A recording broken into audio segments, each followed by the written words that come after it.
All right, welcome to Bet the Edge. I'm Jay Croucher here with Drew Dinsick. I'm in a hotel room in Chicago. Drew, I think this is my 8th or 9th trip out to Chicago for NBC. I'm doing the Bulls Kings betcast tonight. This is the first time I've seen the sun in Chicago. It's a great result. Very happy with that. But how are you, Drew? I'm okay, not as well as you. I mean, you get the St. Patty's Day spirit. Chicago famously full of positive energy this time of year, so that should be very fun. Best luck for the best betcast. I am licking my wounds from a very, very tough day at Indian Wells yesterday. Like absolutely nothing went my way from the start to the end. I guess the only thing I can say is that Alcaraz and Iga come through unscathed, and ultimately my tournament is going to be made or broken based on those two players winning their respective titles. But just like kind of as a general, how did it go yesterday? Well, taking tough loss after tough loss, and then you have Alcaraz 2-0, and he's crushing Jack Draper, and Jack Draper withdraws. The classic void a clear winner, and it was the only clear winner on my card. So I think Coco got over, but other than that, it was just absolute chaos yesterday. So thank goodness for Iga coming through. She looks as tough as ever, and Alcaraz before the Draper withdrawal looked unbelievably sharp. So if he can carry that form, he is the player to beat. Market ever so slightly coming around on him, but Medvedev's still the favorite, even though he sustained a pretty gross ankle injury at one point during that Zverev match. But Zverev himself, dealing with some limitations in his movement, could not take advantage of the limitations on movement of Medvedev. So he is out. Medvedev moves on, but what a susceptible favorite at this point. Yeah, I don't understand the price on Medvedev at all, given the injury, the fact that he's, as we talked about yesterday, is complaining about the surface.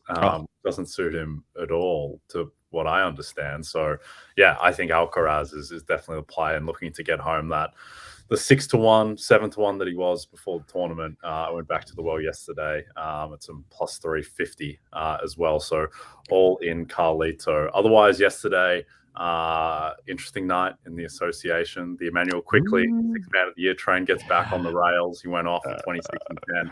Big win against the Blazers, the Knicks. I've watched so much Knicks basketball the past month. It's not amazing.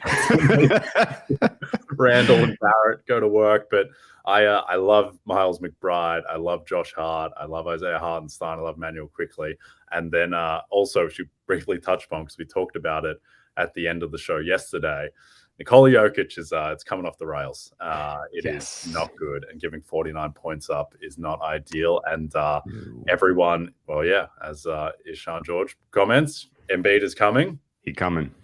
I think Giannis is coming. In a big way. Don't say it. Oh, God. I remember someone very sharp yesterday basically telling me he had no case. He doesn't have a case. But I think he might win. But he's coming anyway. Oh, good God. Yeah, I need the Bucks to start taking some losses, man. This is hurting. They're really freaking good, unfortunately. And the 6th, 7th, 8th men are like Jay Crowder, Joe Ingles, who looks great, and Bobby Portis is like their 8th man now. So I think Giannis is coming in a big way. Anyway, we can get into that later. We're going to talk college basketball today, so let's bring in senior editor at the Action Network, Tom Casale. Tom, great to have you on. Won't talk about RJ Barrett with you. Let's talk about college basketball. Let's jump into just big picture overall before we talk about the first four. I guess, what kind of statistics, trends do you look at when you're handicapping the tournament? Yeah, it's these first four games, you usually get pretty evenly matched games. Like last night, I ended up, for the New York Post, I wrote up Mississippi State, because I thought they would have a big rebounding edge. Well, they did, but they didn't win. So I think these games are pretty tight. Nevada, Arizona State, another tight one tonight. Aline, Nevada, they get to the foul line a lot. I think that could be a difference in a close game. Okay, that makes total sense. Yep. Let's talk about these first four matchups. Farleigh Dickinson against Texas Southern. Texas Southern 2-point favorites, total 147.5. What do you like in this one? Well, Texas Southern lives in the first four, so they have experience coming to the tournament. I think that's a big deal too. They know how to handle this, especially the coaching knows what to do in these situations. Some of the players have been here a couple of times, so I think the athleticism of Texas Southern. And it's always hard to look at these teams' records, right? Because they play. Some of these teams play like 10 straight games on the road in November and December when they're playing these tougher conferences because they have to go out and make money for the program. So I don't think you really look at the records here. You look more at the matchup. And Texas Southern's athleticism, the way they can pressure the ball. Now, they turn the ball over a lot too, but they face more pressure defenses in their conference. So I would lean Texas Southern here, getting a tight win. All right, Texas Southern is the play. All right, what about the other game? Nevada against Arizona State. Arizona State -2. Total is 134.5.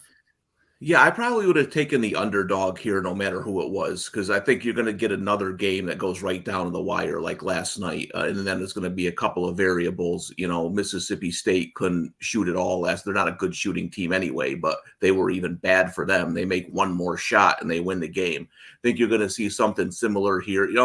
I like the fact, I think Arizona State is getting off that they had 3 big wins this year. They had 3 real quality wins. Other than that, I haven't really been impressed with them. So Nevada was a team I thought should have been in the field. I think they got a lot of road wins this year. They were good away from home. I know they stumbled down the stretch, but you get a break here, you get a mental break. I think they're the better overall team. So I'm going to go with Nevada as a dog. I like this. Very, very good. Good action to get the juices flowing before we get to Thursday. The key that everybody kind of keys on in the first round is, are we going to have some underdog upsets? Are we going to have some true blue, like shocking results? And that really comes from seeds that are 13th or higher. And, we are kind of, I feel like, coming into a new era where, because of the transfer portal, because, teams in the lower divisions are able to kind of stack talent that otherwise can't get time on the floor at the premier schools. It has really just made them better and more competitive, and I feel like closed the gap. Whereas a lot of these kind of 4-13, 3. The real 3-14, 4-13 matchups were not really competitive in years past, but maybe they are now. Is there any kind of truth to that? And do you think we are kind of entering sort of a new world where, just in general, the college basketball landscape is a little flatter? Well, I agree 100%. Basketball is different than football. Only 5 guys get on the court at once. I think in football, the transfer portal is going to help the better teams. Iowa will go out and get a quarterback here and there, but the bigger teams are going to have their pick of guys in football. Basketball, I think it's a lot different, because you might be the 8th or 9th guy on Kentucky who was a 5-star recruit who isn't playing much. And then you end up going to Chattanooga. Chattanooga was a team I was on last year because they had transfers from Kansas and a couple other places.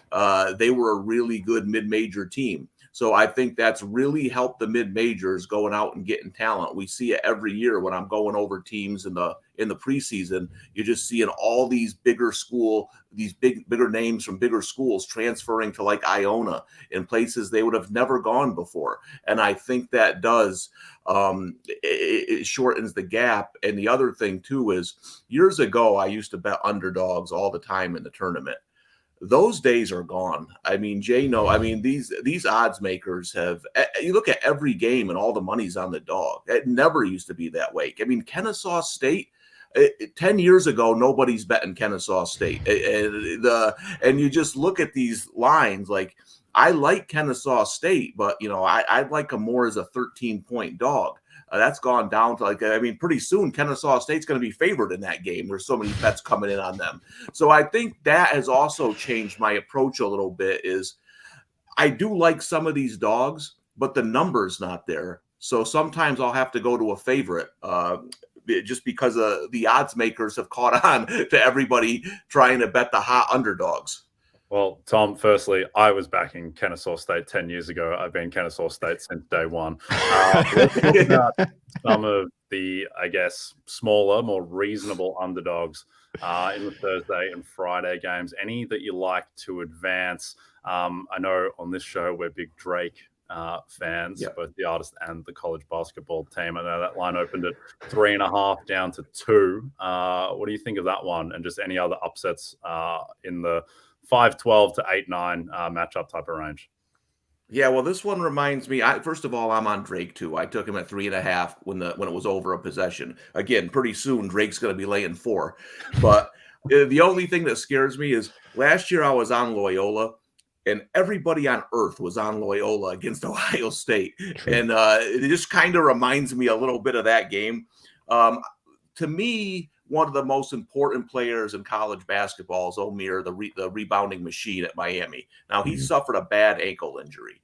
I'm hearing that he's probably going to play because the game's on Friday. I don't know if he's going to be 100%, but this is Miami's entire front line, right? And they got a bad draw on Drake, not just because they're experienced and talented. You're looking at a top 5 defensive rebounding team in the country. So it attacks where Miami has a weakness and an injury. So I think this is one of those games. If Miami wins, they could go to the Final Four, but it's such a tough draw for Miami. I lean Drake here. I know they're a popular pick, but the Bulldogs are just one of the top mid-major teams in the country. If Omier was 100% healthy, I'd probably stay away, but that's enough for me to go with Drake in this game. All right. Yeah, we're right. Aren't we, Drew? Yes. I need to. At this point, it's going to be pretty embarrassing if Drake doesn't win by margin. So, yeah. All right, let's go, Drake. All right. Drake. Before we get to some futures markets, some outrights, a reminder to download the Rotoworld app to receive breaking player news all season long. Stay ahead of the competition by favoriting players on your roster and get the latest injury updates, player news, and much more delivered right to your phone today. It is available in the App Store. Okay, let's talk Sweet 16 market, some long shots. Any teams that you like to advance out of the first weekend, Tom? Yeah, there's one team I like that I don't think too many people are on just based on the matchup, and it's USC.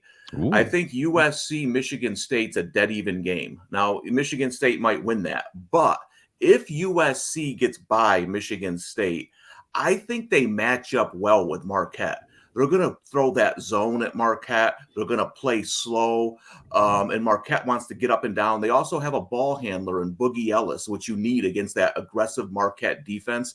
I think that's going to be a real fascinating game. So USC is one. And then a team that I had written down about a month ago that you can throw up in flames because every person on earth is on them now was Memphis. Last year I had SMU circled if they got in only because of Kendrick Davis is such a dynamic player in a tournament setting. And then you add DeAndre Williams. I think a 9 seed with those two guys is scary. But again, that first round draw, it's not what I wanted to see, right? I wanted to see Memphis play Iowa so I could back up the Brinks truck. FAU is a very good defensive team. So I think if Memphis can get past that, they match up well with Purdue because they can pressure those guards, and nobody pressures the ball in the Big Ten. If you look at the Big Ten, like turnover percentage, like they're all ranked like 300th or worse. Nobody, and when they did, Penn State, when they pressured the ball in that game, you saw them come right back on Purdue. They're just not used to seeing that kind of press. So I think that'll be an interesting game. To me, that East region is where you're going to get the shakeup. I think Purdue's a soft 1. I think Marquette's a soft 2. And I think there's some things that could happen in that region. I think that's well said. Purdue is absolutely vulnerable to whoever wins that 8-9. Can I talk you into the 9 seed that is playing Iowa? Auburn Tigers in Birmingham, Alabama, by the way. They could potentially get as their second round opponent Houston, maybe without their most important player. Is there a price to be had with Auburn at plus 650 to make the Sweet 16? Yeah, I think this is interesting because, as we've alluded to, Iowa is, I don't know what word you want to use, garbage, but I think Auburn has a big edge there. So the thing that always shocks me is that people, and when it comes to college sports, they only care. Like if Stetson Bennett got hurt in the SEC championship game, wouldn't that matter? You know what I mean? Like Marcus Sasser Yes. is huge. We're talking 17.6 points per game, one of the top defenders on one of the top teams in the country who might not play. Like I understand basketball is a little different and Houston is deep and all that stuff. But if Sasser had gotten hurt in October, that's different. He just got hurt. You know, Jalen Clark just got hurt. So those teams haven't learned how to adapt without key players. So I think that injury is huge. I don't think he's going to play in the first weekend. I will say this. I don't know. I think Auburn's going to beat Iowa because they have way too many athletes for them. I don't know if Auburn will beat Houston, but I'd like to see what that spread is because I think that's going to be a game that goes down to the wire. Yeah. On top of all that, at least they have a coach with some experience in Bruce Pearl. He's been here before. If anyone can pull a trick out of their sleeve at home against Houston, I believe in Bruce Pearl. So let's go Auburn. Auburn all of a sudden is now that's my horse. I'm riding for some upset magic in this one, even beyond our Drake Bulldog. So Auburn Drake, can we handicap that? Is it too early to start handicapping Auburn Drake in the Sweet 16, Tom? Or yeah, I guess we'll wait. We'll bring you back next week for that. Yeah. Auburn. Well, we'll go. I like Drake to make a run here. Then. I think the winner of Drake Miami can make a run in that bracket. Yeah. Let's talk about the West region, which is like one of those World Cup groups of death where it's like, oh, Brazil, Germany, and Portugal are all in the same group. Now we've got UCLA, Kansas, Gonzaga, and UConn, who are four of the top 7-8 teams in the country. Who do you think gets out of this one, Tom? Yeah, well, as somebody who has a Gonzaga and UCLA future, I wasn't thrilled to see this this bracket. I have no idea who made this bracket. I mean, the first thing I noticed was TCU is a 6. TCU's better than some of the 3 seeds. This is just a crazy bracket. Here's my strategy I took with this. I don't know who's going to come out of that lower half with TCU, Gonzaga, and UCLA. So I took UConn to come out of here from the top half, only because I think they match up well with Kansas. Yeah. This is a unique Kansas team where they don't have a good front line. They don't have big guys down low. You don't really see that with Kansas. And I think if UConn, I like them in round 1. I think they are going to smash Iona. I like that UConn lost last year in the first round. And they have edges all over the place. And let's be honest, Rick Pitino signing deals. It's human nature, right? If you give your employer 2 weeks notice and you're going somewhere else, how focused are you on those 2 weeks that you're still there, right? I've done it. I'm not that focused, to be completely honest with you. So I just, people are kind of betting Pitino, the coach. I think Pitino's out the door. I think UConn, their front line is going to cause a lot of problems in that top half of the region. I think they match up well with Kansas. So I got them playing whoever gets out of the lower half. I took UCLA, but it could be 3 or 4 different teams. And then I took UConn to go to the Final Four to be a little bit different in the West. Okay. Well, you just assuaged some of my concerns about the round 1 matchup because like a lot of people, I saw Kansas pop 1 in the West. I saw UConn pop 4, and I was like, oh, buddy, like, here we go. UConn is making a run. They're going to be a little bit of a spicy, under the radar team. And then I saw Iona 13, and I was like, uh-oh. I ran my numbers and I was like, this is going to be a pretty competitive game. But if Pitino is checked out, that makes me feel a lot better about UConn actually getting it done. Andrew, just one other thing is, I'm here in MAC country. I was actually at the Siena Iona game in Albany. Listen, the MAC is really, really bad this year. Like it's a really down year in the MAC. And I think some of those Iona numbers are a little inflated because of their competition. So that's the other reason. I think Colgate and this is not a great Colgate team. And I don't think this is a great Iona team too. So those are the 2 underdogs I'm staying away from. All right. Good nugget for the people at home who might otherwise be tricked into pretty nice looking statistical profiles for those guys. So besides UConn, who fills out your Final Four, and then who ultimately do you think cuts down the nets in Houston?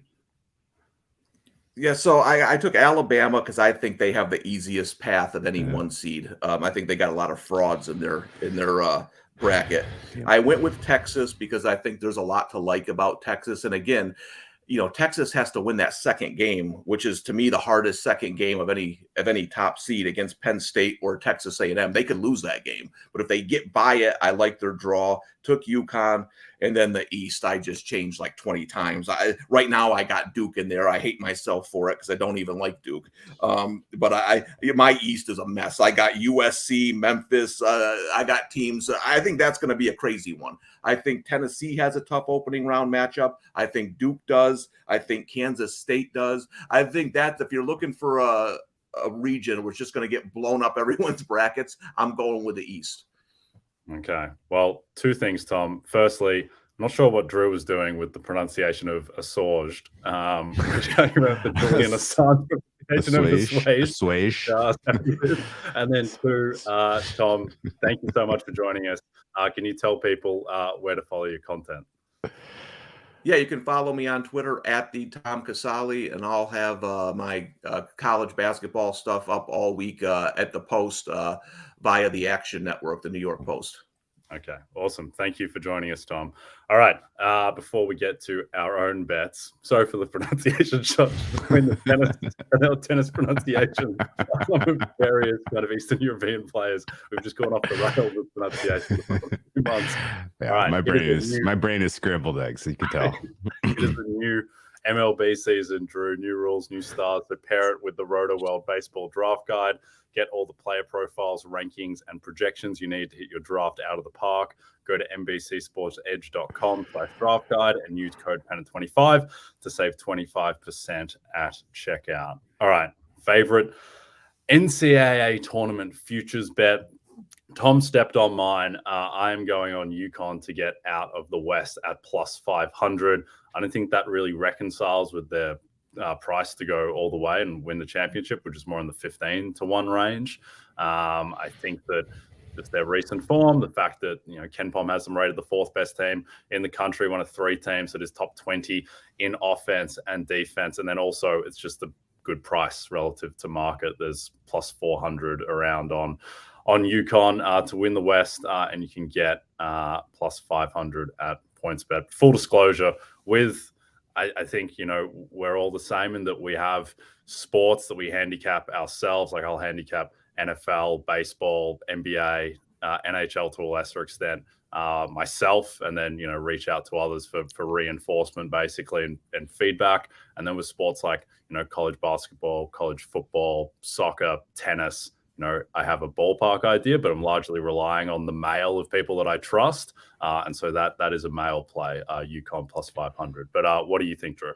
Give me some Auburn to get out of Birmingham, Alabama, their backyard, where they're going to have a plenty of home crowd support against Iowa in round 1 and Houston in round 2 with potentially a limited, if even available, Stasser.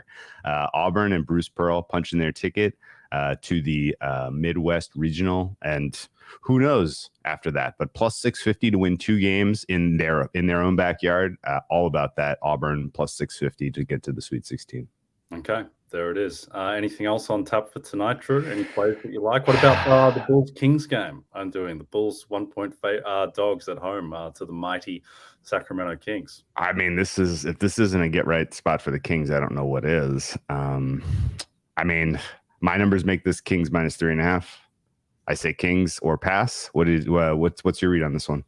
I don't have much of a read on the spread, but my best bet for the game is the great Patrick Beverley. Over 4.5 rebounds. He's gone over 7 of his 8 games as a Bull. He's been 10, 6, and 6 the past 3 games. Before that, he had 1 low game, and then was 10 and 7 the previous 2 games. I think really fast pace against the Kings as well. So I think I'll be cheering for rebounds, which is always one of the great bets to really cheer for is someone getting a rebound. That is fun. You know what is going to be cool though, and you might be in for a sweat.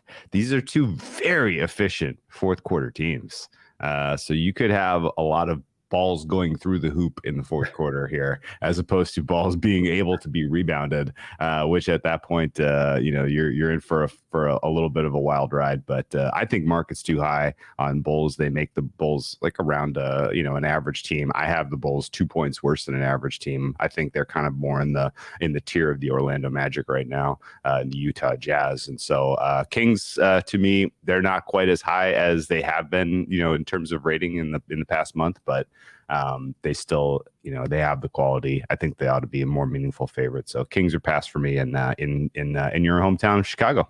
Yes. Is Mike Brown home? Is it done?